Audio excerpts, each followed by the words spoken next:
Hi everybody, welcome back. Thanks for tuning back in here. Today we're going to talk about the Lego Masters on Fox, which just had its season finale last night.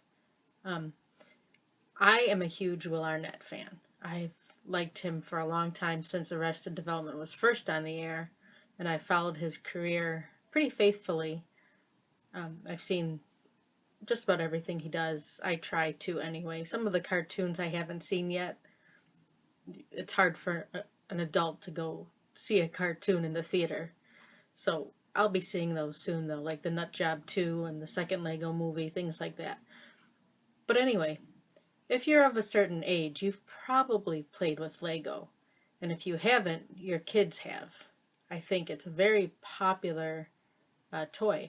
I used to work at Toys R Us, and I know Lego was a huge seller, even as expensive as the big sets were. Everyone seemed to like the Lego sets.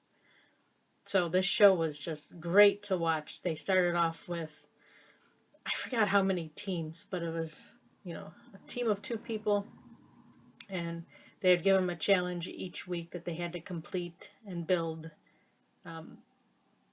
whatever the challenge was, whether it was, a Star Wars theme or a fantasy scene or, anything like that. This last episode had 3 teams left, and I had my favorites.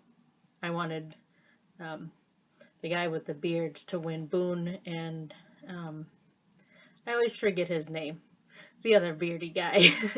I wanted them to win. Unfortunately, spoiler alert, turn it off if you haven't watched it, they did not.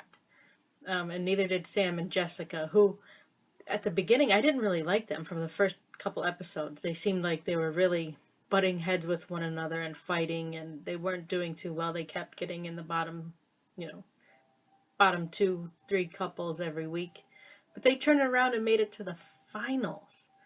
And they made this gorgeous peacock and a monkey, and I really thought they were going to win. It was very impressive.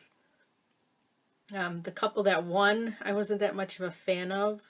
The husband, he seemed like he was pretty into Lego, and he had been his whole life. According to him, he's been building since he was 2 years old. The wife seemed all about it for the money, even though they were both very talented and they had so many impressive builds.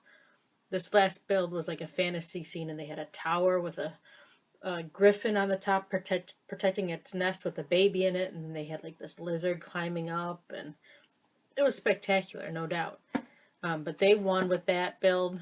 They won $100,000, a Lego trophy, and I think earlier, a few episodes before that, they also won a trip to the new Legoland they're building in New York, where their winning piece is going to be displayed as part of the prize as well.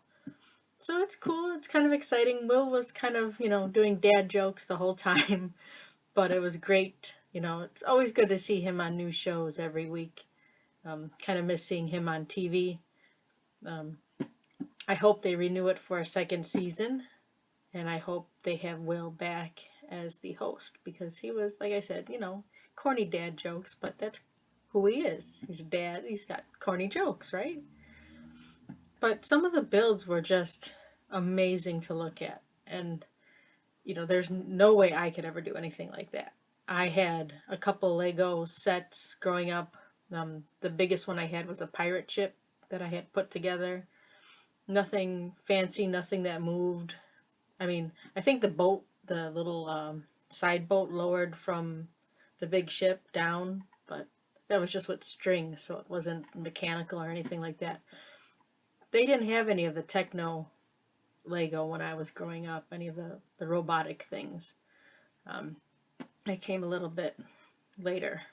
Though, you're never too old to play with Lego or anything like that, or build with Lego. Get your brick on.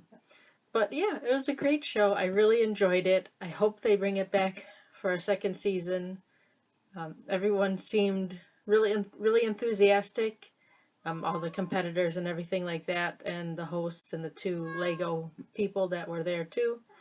And then if you look on Will's Twitter, which is Arnett Will, A lot of people have been replying to him, families and kids and things, with their own builds because they were inspired by it, which is great to see. You don't want Lego to die ever, even though the stores have kind of gone to the wayside. At Toys R Us, you walked into the Lego section and everything was on display, and you could press buttons and see the lights and everything move. And I know there's Lego stores, but those aren't everywhere. I didn't have a Lego store by me for many years. So I suggest you go check out the series. It's on Fox.com, I think, and I know it's on Hulu because that's where I've been watching it. So go ahead, check it out. If you liked it, comment below, let me know what you thought, and like and subscribe if you feel like it. I thank you, I appreciate it. Have a good one, guys.